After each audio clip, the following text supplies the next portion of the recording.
Sa ngalan ng Ama at ng Anak at ng Espiritu Santo, Amen. ang pagpapala ng ating Panginoong Heso Kristo, ang pag-ibig ng Diyos Ama, at ang pagkikipagkaisa ng Espiritu Santo, naway sumainyong lahat. At sumaiyo rin. Mga kapatid, aminin natin ang ating mga kasalanan upang tayo'y maging marapat gumanap sa banal na pagdiriwang. Inaamin ko sa makapangyarihang Diyos at sa inyo mga kapatid, na lubha akong nagkasala sa isip, sa salita at sa gawa, at sa aking pagkukulang.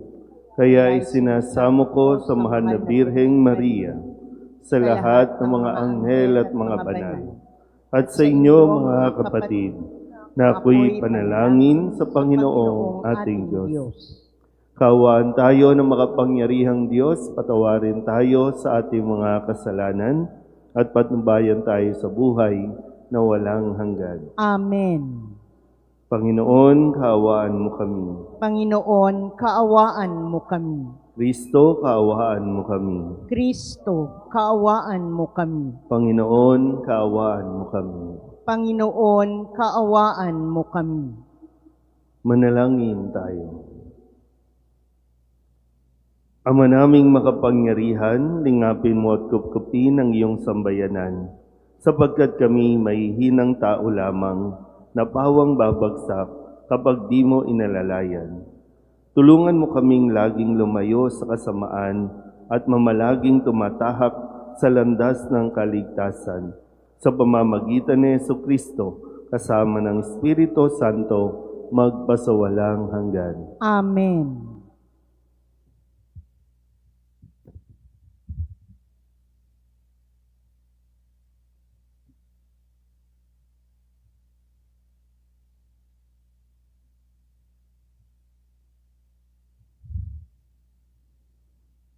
Pagbasa mula sa aklat na Propeta Isaías. Mga pinuno ng Sodoma, pakinggan ninyo ang sinasabi ng Panginoon. Mga mamamayan sa Gomora, pakinggan ninyo ang aral ng ating Diyos. Magpakabuti na kayo, magbalik loob sa akin, talikdan na ninyo ang masasamang gawain. Tumigil na kayo ng paggawa ng masama, pag-aralan ninyong gumawa ng mabuti. Pairalin ang katarungan, itigil ang pang-aapi, tulungan ang mga ulila, ipagtanggol ang mga balo. Hali kayo at magliwanagan tayo, gaano man karami ang inyong kasalanan, handa akong ipatawad ang lahat ng iyan. Kahit na kayo'y maruming-marumi sa kasalanan, kayo'y magiging busilak sa kaputian. Kung kayo'y susunod at tatalima, pasasaganain ko ang ani ng inyong lupain. Ngunit kung magpapatuloy kayo sa inyong pagsuway, ay tiyak na kayo'y mamamatay. Ito ang sabi ng Panginoon. Ang salita ng Diyos. Salamat sa Diyos. Ang masunurin sa Diyos ay sasagipin niyang lubos. Ang masunurin sa Diyos ay sasagipin niyang lubos. Hindi ako nagagalit dahilan sa inyong handog, ni sa inyong manghaing sa dambanay sinusunog. Bagaman ang mga toro'y hindi ko na kailangan, maging iyang mga kambing at ang inyong mga kawan. Ang masunurin sa Diyos ay sasagipin niyang lubos. Bakit ninyo inuusal yaong aking mga utos, at bakit ang paksa ninyo ay sa tipan natutungod? Pag kayo ay tinutuwid, agad kayong napupuot, at ni ayaw natanggapin yaong aking mga utos. Ang masunurin sa Diyos ay sasagipin niyang lubos. Kahit ito ay ginawa, hindi kayo alumana, kaya naman ang akala, kayo't ako'y magkaisa. Ngunit ngayon, panahon ng kayo'y aking pagwikaan upang inyong maunawa ang ginawang kamalian. Ang parangal na nais ko na sa aking ihahain ay handog ng pasasalamat, pagpupuring walang maliw. Akin namang ililigtas ang lahat na masunurin. Ang masunurin sa Diyos ay sasagipin niyang lubos. Tatayo na po ang lahat.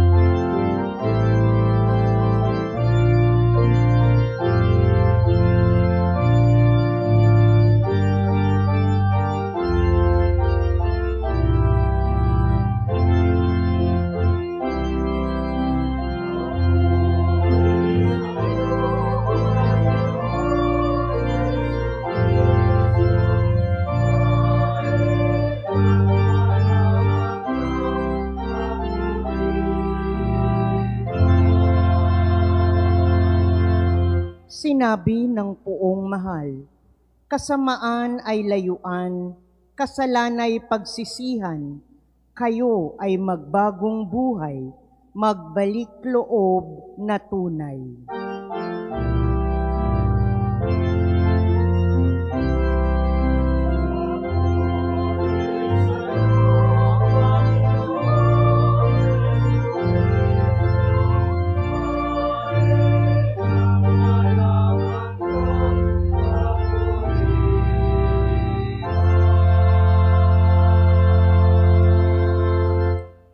Sumainyo ang Panginoon. At sumaiyo rin. Ang mabuting balita ng Panginoon ayon kay San Mateo. Papuri sa iyo, Panginoon.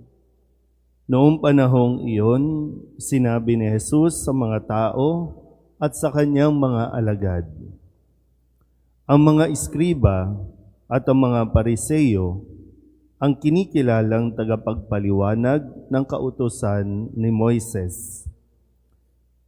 Kaya't gawin ninyo ang itinuturo nila at sundin ang kanilang iniuutos. Ngunit huwag ninyong tularan ang kanilang gawa, sapagkat hindi nila isinasagawa ang kanilang ipinangangaral.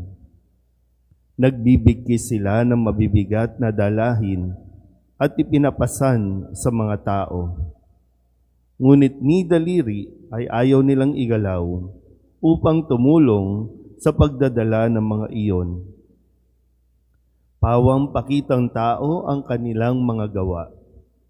Nilalaparan nila ang kanilang mga pilakterya at hinahabaan ang palawid sa laylayan ng kanilang mga damit.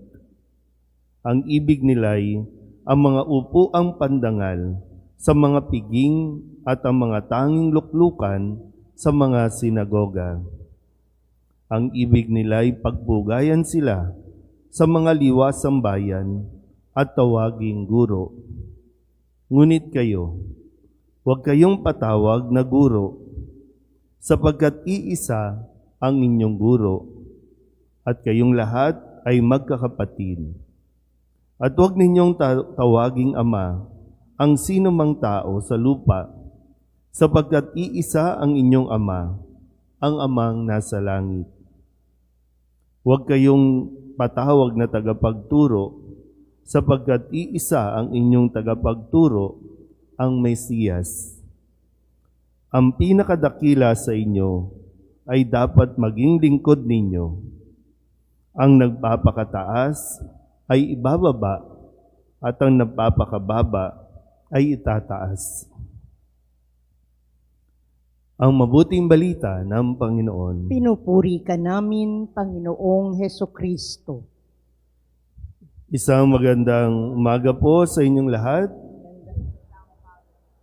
Ngayon po ay Martes sa ikalawang linggo ng ating 40 araw na paghahanda.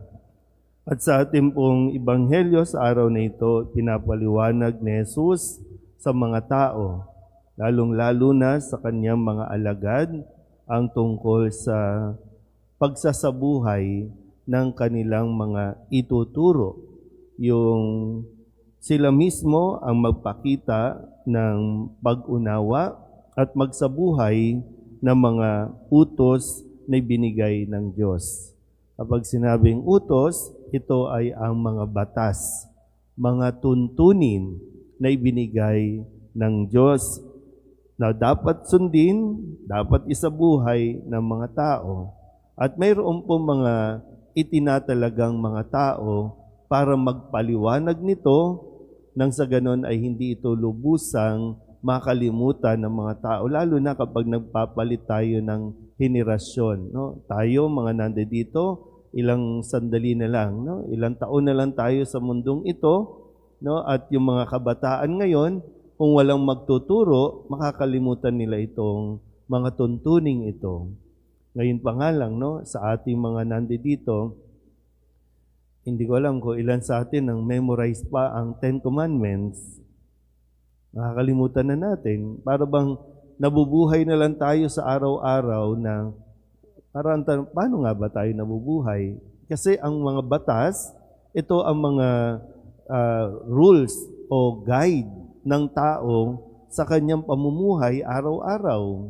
Mahalaga ito. No? Kaya nga sa ating simbahan, mayroon tayong canon law na dapat sinusunod, na dapat ipinapaliwanag. No? Kahit na minsan para tayong paulit-ulit, pero sadyang kailangan dahil yung katotohanan din, meron nga mga tao na ngayon pa lang nakakapakinig, ay meron palang canon law.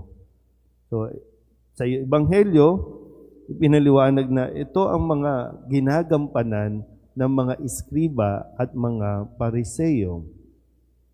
Sa salita natin ngayon, pwedeng magamit na sila rin yung mga mambabatas. Pero yung disappointment kay Kristo, no, na makikita kay Kristo dahil ang mga iskriba at mga pariseyo ay magaling lang magturo. Magaling lang magsalita, pero hindi nila isinasagawa ang kanilang mga itinuturo. Tama naman po yung mga, kasi kailangan kasi maging credible ang isang tagapagturo. Hindi pwedeng basta i-claim lang na dahil nakagraduate, dahil nakapag-aral, siya na yung pinaka may karapatan. Pero kailangan din talagang mas maging credible tayo. At ang credibility ay nakikita doon sa kung anong sinasabi niya, sa kanya din mismo na nakikita ang pagsunod at pagsasabuhay. Ngayon kasi, no, sa nangyayari sa paligid natin, hindi ko alam kung marami ba talagang Pilipino ang bulag o mangmang o wala talagang alam tungkol sa ipinagsisigaw ang mga due process, mga batas, at mismo mga mambabatas natin ang inaasahan nating magpapaliwanag sa mga batas, pero mismo mga mambabatas natin ang nagmamanipulate sa mga taong medyo mahina ang pag-unawa. Alam naman natin, no, kapag mayroong nagawang krimen, kailangan panagutan. So, hindi pwedeng basta lang dahil iniidolo natin, hinahangaan natin, exempted na sa pagsunod sa batas. Kaya nagkakagulo tayo. Sila nga din mismo, no? Noon, nagsisigawan na dapat sila ang piliin. Dapat sila kasi sila yung nangangako na mag-aahon sa bansa natin. Pero sila din mismo ang naging divided at ngayon, buong Pilipinas ay napapahiyan na sa mga pinaggagawaan natin. Sisigaw-sigaw tayo noon, ngayon, kabaliktaran na ang sinisigaw natin. At mismo mga Pilipino din, no, sa ibang bansa, alam mo yun, yung nasa ibang bansa na kayo, mas maayos na ang buhay ninyo, pero hindi ninyo inuunawa ang mga nangyayari dito sa Pilipinas at nakikisangkot tayo nang hindi natin lubusang nauunawaan. Sigaw tayo ng sigaw ng due process, pero ayaw natin tanggapin ang due process na dapat harapin ng isang tao. Meron tayong batas at ang binibigay ng Diyos sa atin, due process. Unawain natin mabuti ito. Sana tayo din mismo, no? Unawain natin ng mabuti nang hindi tayo bumagsak sa panghuhusga sa ating kapwa. Ipaubaya natin sa mga eksperto sa batas. Huwag tayo ang manguna na sumuway sa batas. Amen?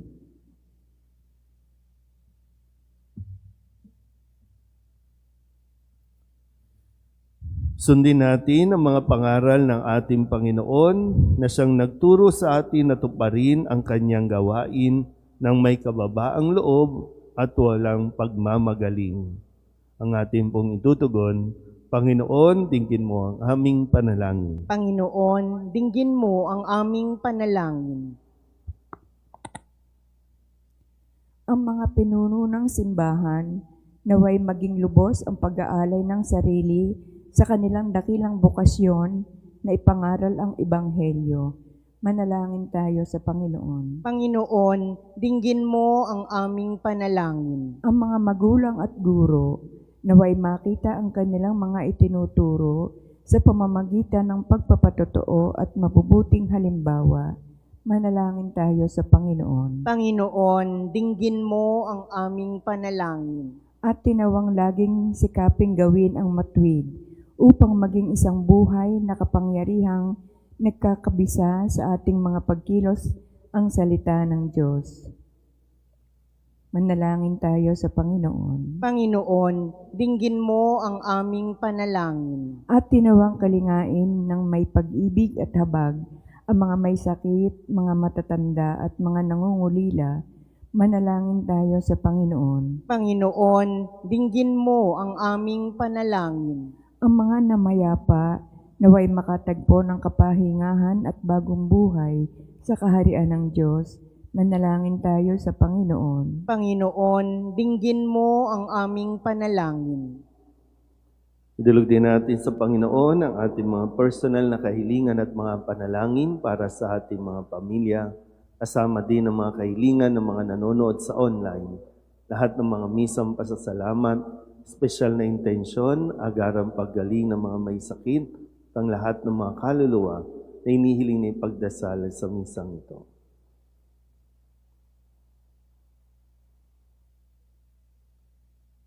Ang lahat ng ito inihiling namin sa ngalan ni Kristo, aming Panginoon. Amen.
Manalangin kayo mga kapatid upang paghahain natin ang kalugdan ng Diyos Amang makapangyarihan. Tanggapin nawa ng Panginoon itong paghahain sa iyong mga kamay, sa kapurihan niya at karangalan, sa ating kapakinabangan, at sa buong sambayanan niyang banal. Ama naming lumikha, kalugdan mo at gawing banal ang paghahaing aming ipinagdiriwang sa ikapagpapatawad ng mga kasalanan at sa ikapakikinabang namin sa pagpapalang iyong bigay. Sa pamamagitan ni Jesucristo kasama ng Espiritu Santo, magpasawalang hanggan. Amen. Sumainyo ang Panginoon. At sumaiyo rin. Itaas sa Diyos ang inyong puso at diwa. Itinaas na namin sa Panginoon. Pasalamatan natin ang Panginoong ating Diyos. Marapat na siya'y pasalamatan. Ama naming makapangyarihan, tunay ngang marapat na ikaw ay aming pasalamatan sa pamamagitan ni Jesucristo na aming Panginoon.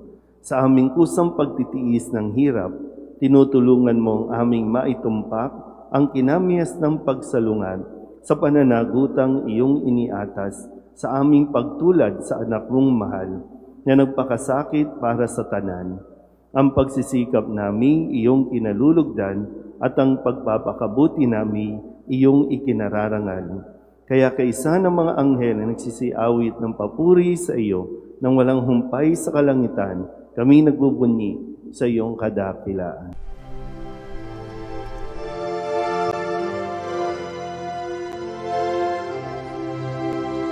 Santo, Santo, Santo, Panginoong Diyos makapangyarihan, napupuno ang langit at lupa ng kalwalhatian mo.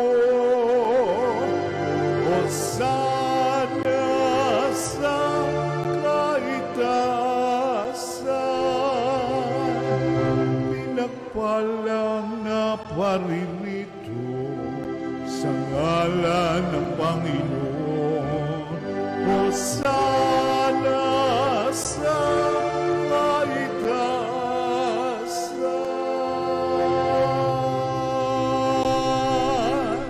Ama naming banal, ikaw ang bukal ng tanang kabanalan. Kaya't sa pamamagitan ng iyong Espiritu, gawin mong banal ang kaloob na ito upang para sa aming maging katawan at dugo ng aming Panginoong Hesu Kristo.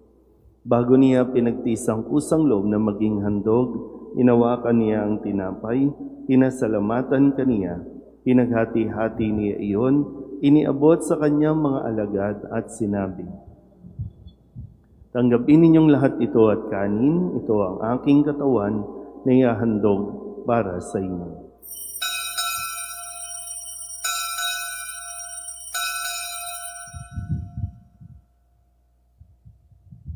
Kaya hindi naman nung matapos ang hapunan, hinawakan niya ang kalis, muli kaniyang pinasalamatan.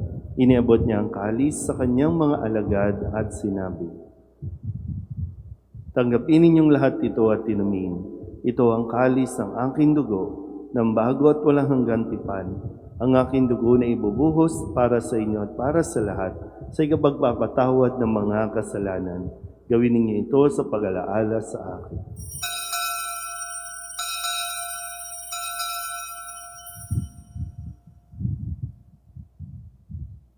Ibagbunyi natin ang misteryo ng pananampalataya. Si Kristo'y namatay, si Kristo'y nabuhay, si Kristo'y babalik sa wakas ng panahon. Ama, ginagawa namin ngayon ang pag-alaala sa pagkamatay at muling pagkabuhay ng iyong anak.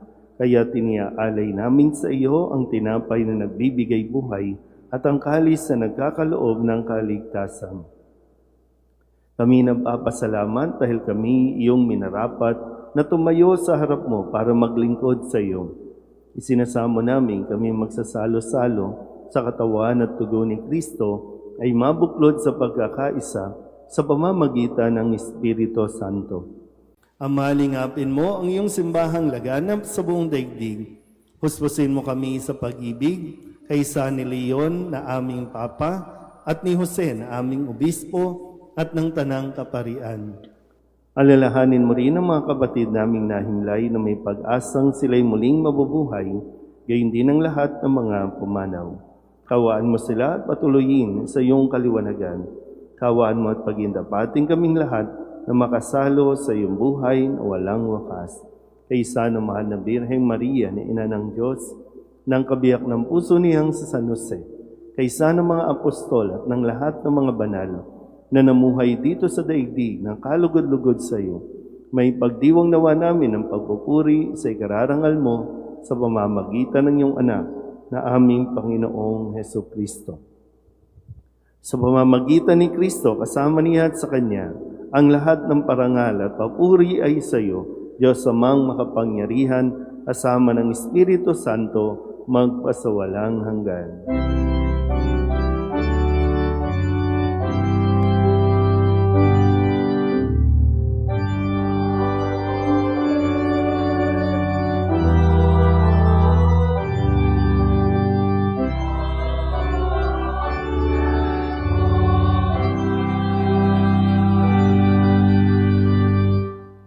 Sa tagubilin ng mga nakagagaling na utos at turo ni Jesus sa Panginoon natin at Diyos, ipahayag natin ang lakas loob.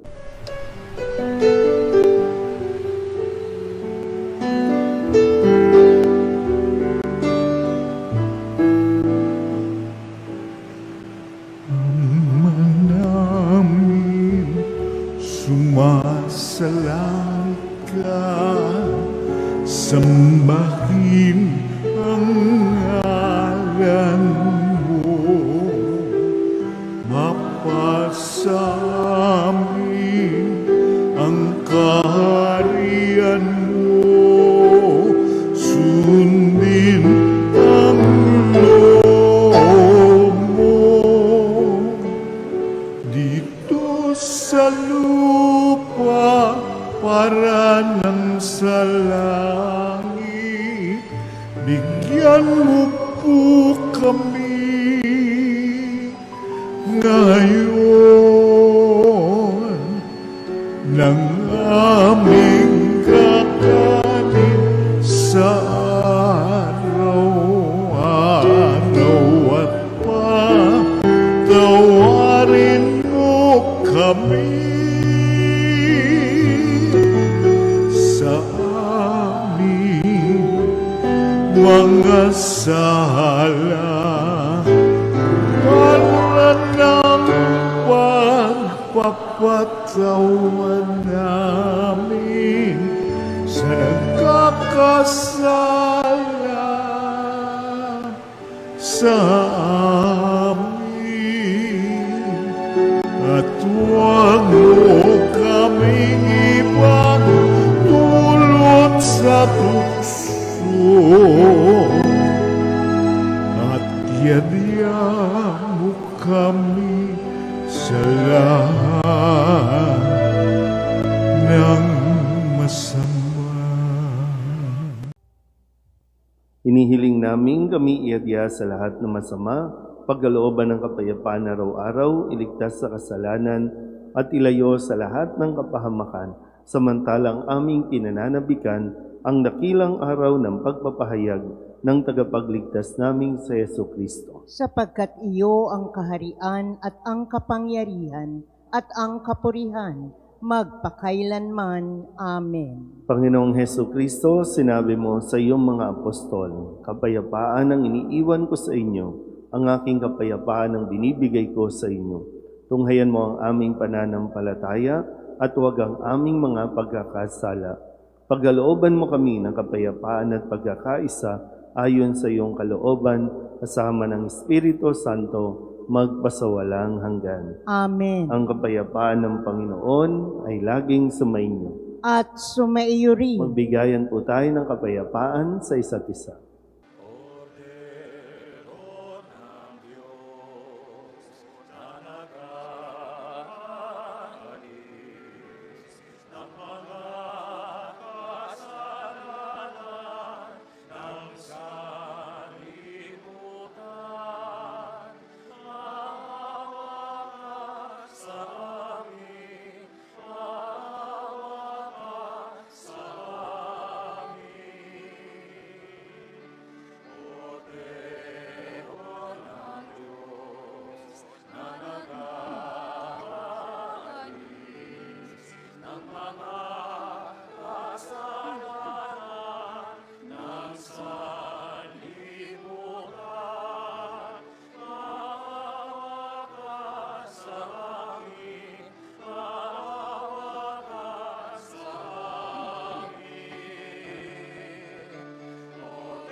Ito ang kordero ng Diyos. Ito ang nag-aalis ng kasalanan ng sanlibutan. Mapalad ang mga inaanyayahan sa kanyang piging. Panginoon, hindi ako karapat-dapat na magpatuloy sa iyo, ngunit sa isang salita mo lamang ay gagaling na ako.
Manalangin tayo.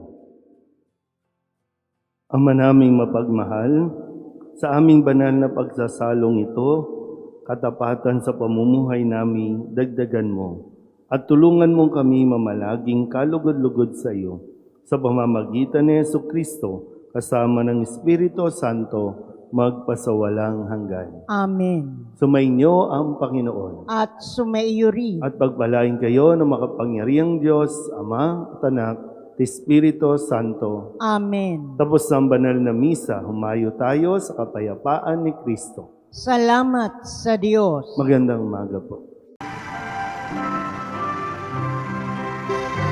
Nuestro Padre Jesus Nazareno, sinasamba ka namin, pinipintungo ka namin, aral mo ang aming buhay at kaligtasan. Nuestro Padre Jesus Nazareno, iligtas mo kami sa kasalanan. Ang krus mong kinamatayan ay sagisag ng aming kaligtasan. Nuestro Padre Jesus Nazareno, dinarangal ka na amin. Nuestro Padre Jesus Nazareno, nilulwalhati ka namin. Nuestro Padre Jesus Nazareno, dinarangal ka na amin. Nuestro Padre Jesus Nazareno, nilulwalhati ka namin.